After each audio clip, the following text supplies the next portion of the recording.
27 रजब की नमाजें और दुआएं। रजब की 27वीं शब की बहुत फजीलत है। अहादीस में आता है कि रजब में एक रात ऐसी है कि जिसमें नेक अमल करने वाले के लिए 100 बरस की नेकियों का सवाब लिखा जाता है, और वो रजब की 27वीं शब है।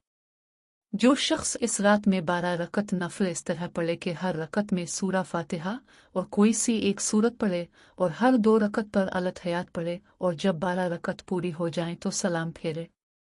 इसके बाद 100 बार ये पढ़े, सुबहान अल्लाह वल्हम्दुलिल्लाह वला इलाहा इल्ला अल्लाह वल्लाह अकबर। फिर 100 बार इस्तिग़फ़ार करे और 100 बार दुरूद शरीफ पढ़े, और अपनी दुनिया व आखिरत से मुताल्लिक़ जिस चीज़ की चाहे दुआ मांगे। और सुबह को रोज़ा रखे तो अल्लाह ताला इसकी सब दुआएं कबूल फरमाता है, सिवाय इस दुआ के जो गुनाह के लिए हो। इस रात की फजीलत के बारे में कुछ और बातें। इस रात को शब मेराज भी कहा जाता है, क्योंकि इसी रात नबी करीम सल्लल्लाहु अलैहि वसल्लम को मेराज का वाक़या पेश आया था।